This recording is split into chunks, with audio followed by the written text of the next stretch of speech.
하나님께서는 우리가 얼마나 수고하면서 무거운 짐을 지고 이 땅에 살아가는지 알고 계십니다. 그 몸으로 체휼하신 분이십니다. 인생에 가난도 체험하시고, 그리고 채찍에 맞으시고, 비웃음 당하시고, 뺨도 맞으시고, 십자가 양손에 못을 박히시고, 가시 면류관을 쓰시고, 창으로 옆구리 찔림을 받으시고, 십자가 달려서 엄청난 그 고통도 당하시고, 제자들의 배신도 당하시고, 머리 둘 곳 없을 정도로 가난하시고 목수의 아들로 태어나셔서 3년 공생애 동안도 하나님을 믿노라 하는 바리새인과 사두개인과 그 믿는 유대인들에게 박해를 받으시고, 친히 그 인간을 구원하려고 오신 주님께서 사람으로서 그 고통과 고난과 아픔을 정신적으로 육체적으로 다 겪으셨습니다. 인간으로 우리가 태어났다는 자체가 고난의 삶입니다. 우리는 하나님께서 동물과 달리 인간을 사랑하십니다. 만드실 때부터 영적인 존재로 만드셔서 그분과 영원히 복락을 누리도록 창조하셨습니다. 그래서 예수님이 십자가 달려 돌아가시고 그 영이, 성령이 우리 속에 들어오셔서 우리를 거룩한 자로 만들어 가시고 주님과 동행하는 삶을 온전히 살 때에 성령의 많은 열매들을 맺히게 하시고 주님의 나라에서 영원 복락을 누리게 하시는 것이 그분의 뜻이고 그분의 사랑이십니다. 그러니 29절에 내가 너희를 쉬게 하리라. 주님께로 가까이 가면 세상에 속한 이 무거운 짐들을 벗겨주시고 쉬게 해주고 싶은 그 주님의 마음입니다. 마음이 아니라 실제로 그리할 수 있도록 그리하게 하시는 것입니다. 29절에 나는 마음이 온유하고 겸손하니 나의 멍에를 메고 내게 배우라. 주님의 이 겸손은 사람에게서 나는 것이 아니고 그 원천이 하나님이십니다. 하나님 아들 예수님이 하늘 보좌 버리시고 낮고 천한 이 땅에 오셔서 우리를 위해서 십자가 달려 피 흘리기까지 죽으셔서 얼마나 하나님의 뜻에 순종하기 위해서 자기 목숨을 내어놓으셨습니다. 이것이 겸손입니다. 이는 내 멍에는 쉽고 내 짐은 가벼움이라. 우리를 쉬게 하시려고 참 그 평안과 자유를 주시려고 주님께서 이렇게 겸손하셨다는 겁니다. 이렇게 우리도 우리의 삶 가운데 하나님 앞에 겸손해야 합니다. 우리는 왜 겸손해야 하는가를 마태복음 18장 그 뒤에 넘기시면 마태복음 18장 23절에서 합독하시겠습니다. 35절까지. 이러므로 천국은 그 종들과 회개하려 하던 어떤 임금과 같으니 회개할 때에 1만 달란트 빚진 자 하나를 데려오매 갚을 것이 없는지라.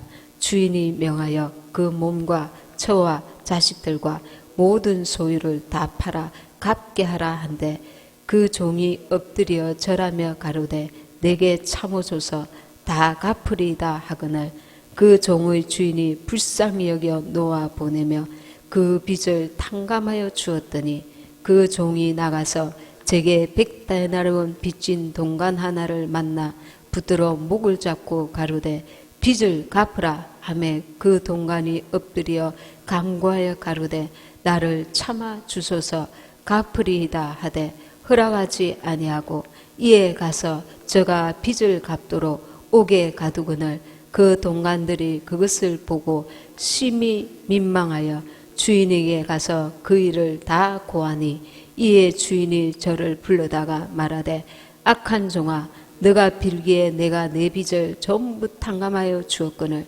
내가 너를 불쌍히 여김과 같이 너도 내 동관을 불쌍히 여김이 마땅치 아니하냐고 주인이 노하여 그 빚을 다 갚도록 저를 옥졸들에게 붙이니라. 너희가 각각 중심으로 형제를 용서하지 아니하면 내 천부께서도 너희에게 이와 같이 하시리라.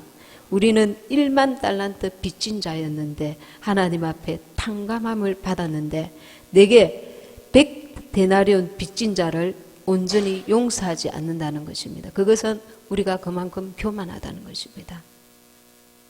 우리는 하나님 앞에 살아가는 것입니다. 사람 앞에 살아가는 게 아닙니다. 그래서 모든 삶에 하나님 앞에 내 삶을 비춰봐야 합니다. 하나님 앞에. 그래서 중심으로 형제를 용서하지 아니하면 내 천부께서도 너희에게 이와 같이 하시리라. 여러분들이 요나서를 아실 겁니다.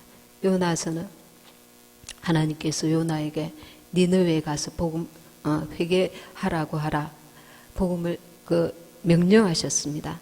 근데 요나는 그 당시 이스라엘 백성들이 이방 민족들을 원수로 취급했습니다. 그 선민의식 때문에 우월의식을 가지고 있었고 그래서 하나님께서 니느웨로 가라 하시는 그 말씀이 탐탁지 않았습니다. 그래서 순종하지 아니하고 다시스로 가다가 그 요나 때문에 배가 풍랑을 만나잖아요. 하나님께서 우리에게 요구하시는 그 겸손은 무엇인가? 내 뜻을 내려놓는 게 겸손입니다. 내 생각, 내 고집, 내 그 판단 이런 걸 내려놓는 것입니다. 어디에? 하나님 앞에. 하나님 앞에 내 뜻을 굽히지 않고 고집을 피우다가는 이 요나처럼 풍랑을 만나게 됩니다. 왜? 나를 쓰시기 위해서. 안 그러면 나를 처박아놔. 너 풍랑 만나. 너 죽어라. 하나님이 사랑하시는 자에게 매를 드시고 하나님의 뜻에 순종하지 못하는 교만한 자를 물리치십니다. 그래서 하나님 앞에 일꾼으로 쓰이고자 하는 자는 첫째 겸손해야 합니다.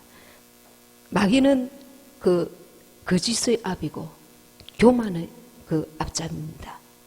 내가 하나님같이 되리라.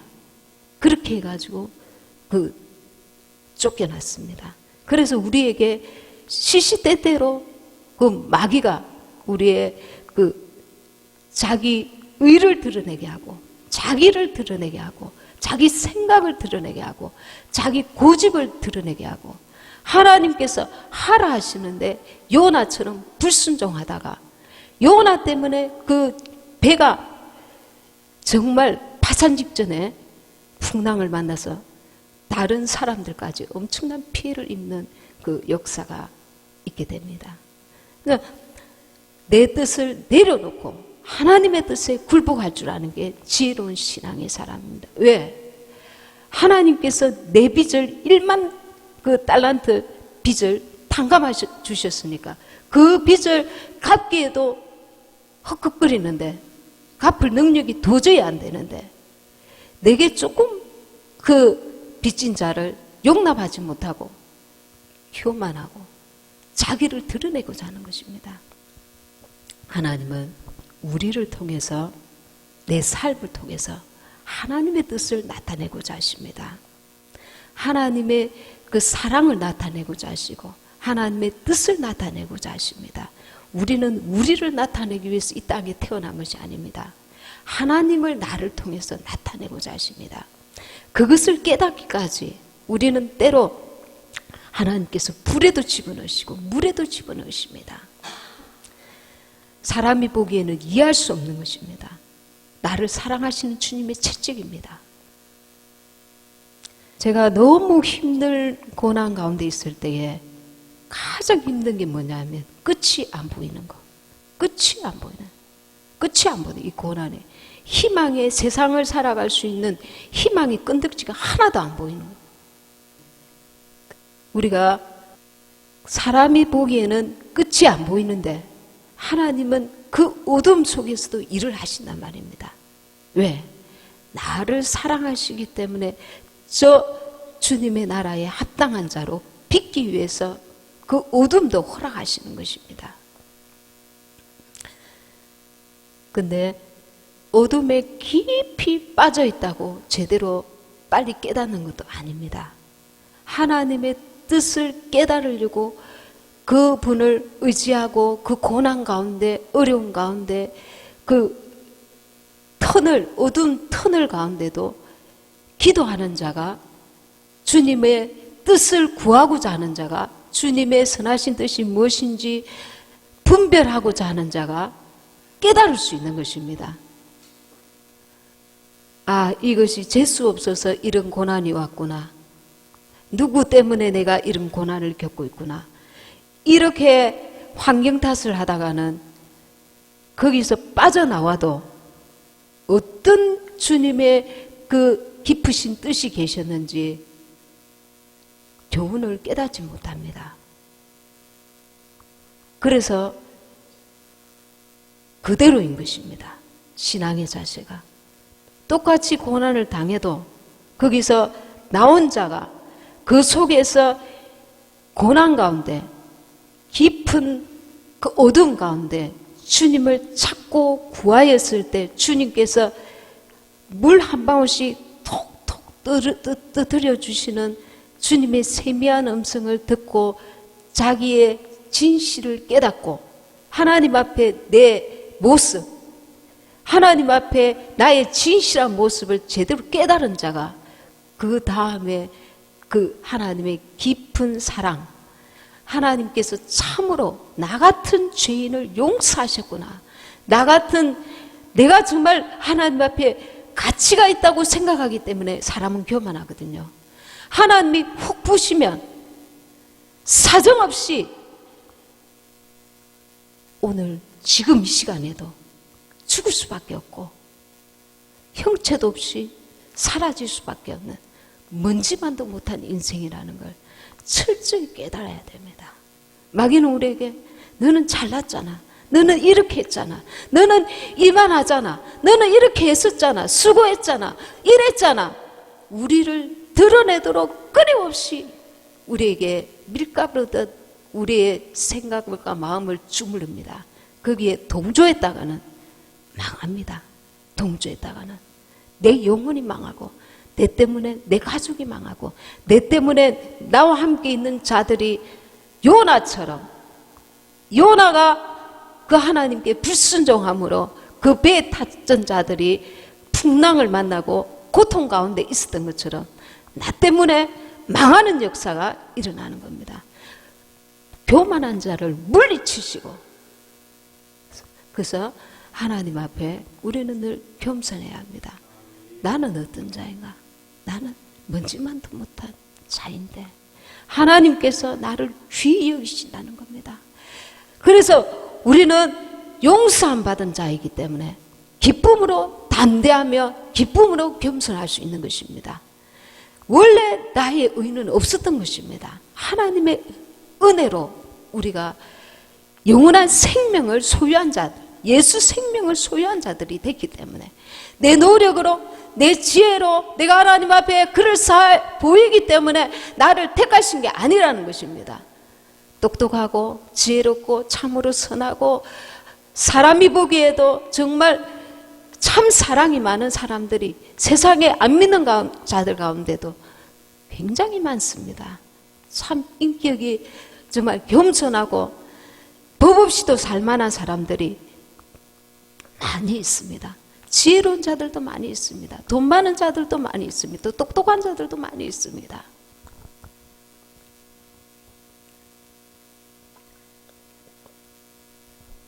우리의 중심이 예수님을 높이고자 하는 마음보다 나를 드러내고자 하는 마음이 임할 때에 내가 그것을 거절해야 합니다.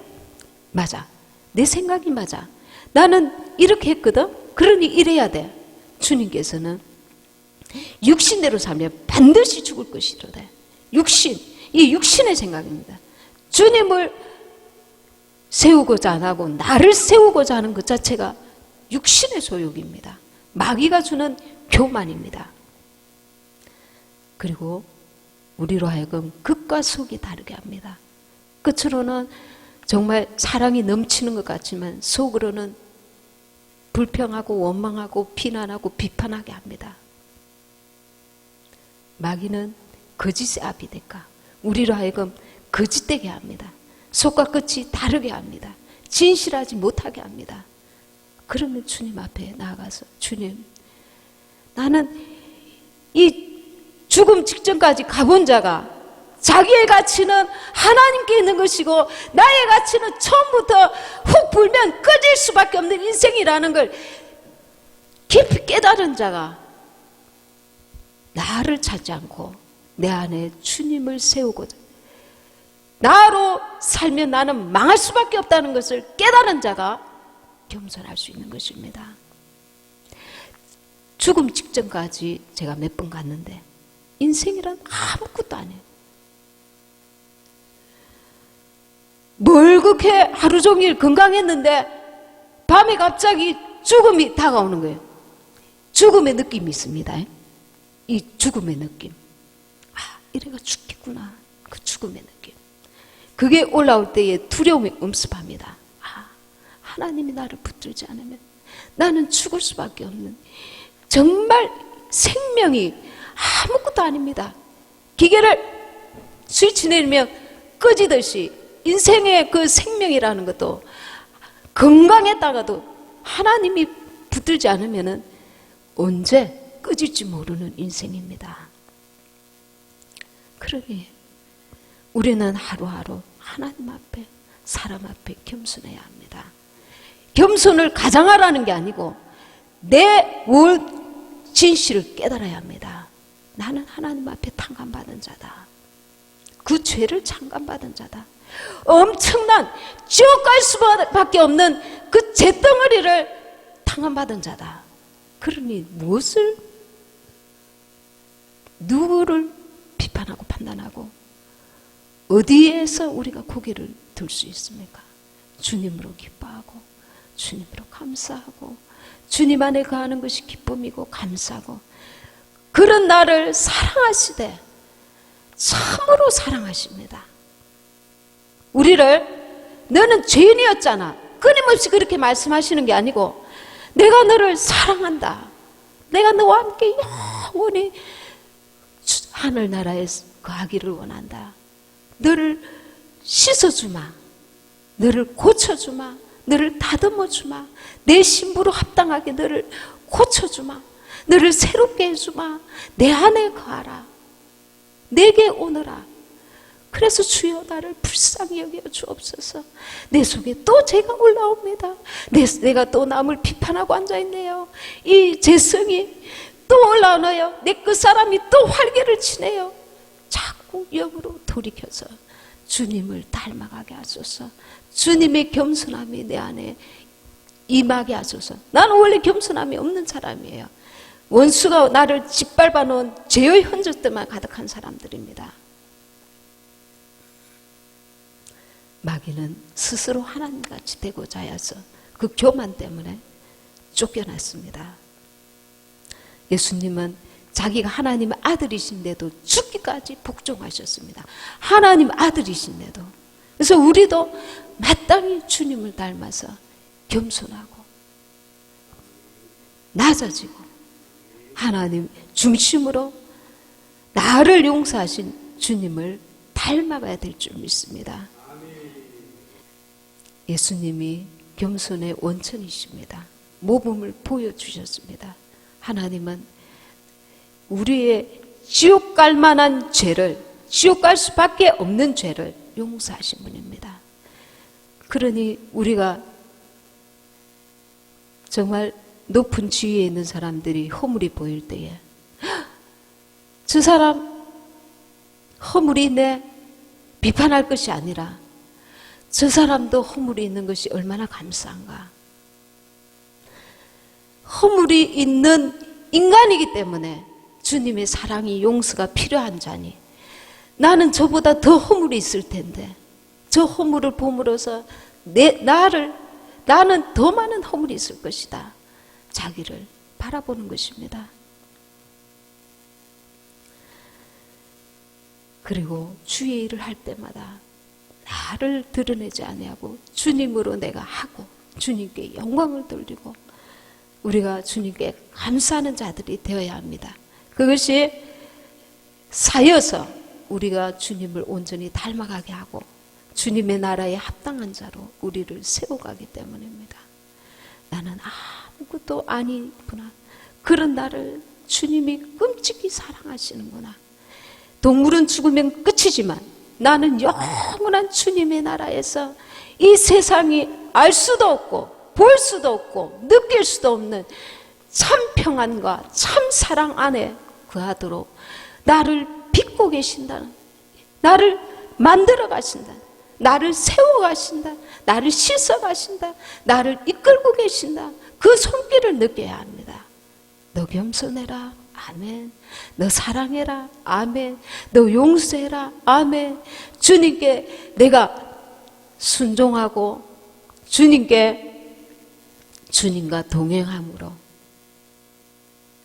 그래서 내가 아니라 주님을 닮아가는 나를 내가 볼 수 있을 때 내 영혼의 기쁨이 있는 것입니다. 하나님이 주시는 기쁨.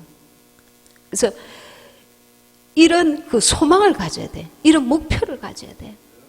하늘은 제가 놀이터에 있는데 비둘기가 그 먹이를 먹고 있는데 검은 고양이 한 마리가 딱 있다가 옆에 좀 떨어져 있다가 푸드득 소리가 나서 이게 왜 저러지? 누군가가 비둘기에게 먹이를 줘서 먹이를 착착 먹고 있는데 이 비둘기들이 착 일어나다가 또 살 먹고 있다가 또 착 두 번인가 이렇게 해서 왜 저러지 하고 한번 보게 됐어요. 조금 있으니까 비둘기들이 먹고 있는데 그 한 마리가 조금 떨어져가 있는 검은 고양이가 촥 오더니 목을 낚아가지고 사정없이 튀버리는 거예요. 이 비둘기가 작은 게 아닌데 제법 큰데 그 무리에서 조금 떨어져 있는데 사정없이 목을 물고 숲속으로 들어가서 얼마나 충격인지 그 비둘기가 너무 불쌍한 마음이 드는 거예요.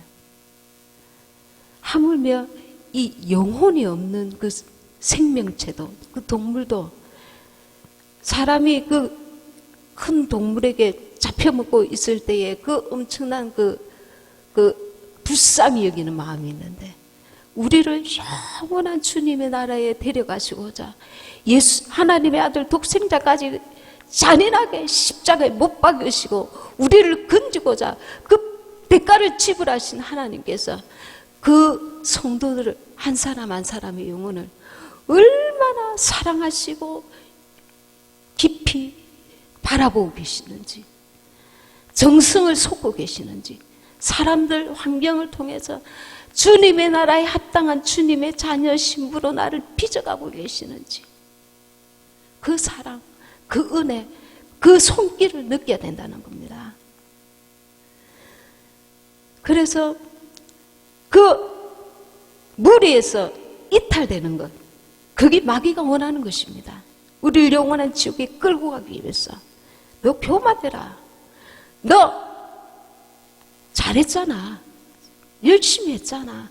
애썼잖아. 정말 너 교만해도 돼. 그렇게 말합니다. 신앙은 여기서 결판나는 게 아닙니다. 주님의 나라에 갔을 때 주님께서 30배, 60배, 100배로 갚아주십니다. 그래서 끝까지 겸손해야 합니다. 끝까지 그 믿음을 붙들고 나가야 합니다. 끝까지 승리해야 합니다. 낙심하지 마시고 우리의 환경 가운데 나를 빚어가시는 그 손길, 그 사랑, 참으로 주님의 나라에 합당한 자로 나를 빚어가시고 계시구나. 그 사랑의 손길을 느끼고 주님 이 고난도 감사합니다. 나를 너무 사랑하셔서 주님의 손길이 나를 겸손케 하시네요. 주님의 사랑을 더 깊이 깨닫게 하시네요. 이 세상이 얼마나 허무한지 알게 하시네요. 고난을 통해서 그것을 느끼고 감사할 수 있고 기도할 수 있는 우리가 되어야 될 줄 믿습니다. 말씀 생각하시면서 기도하시고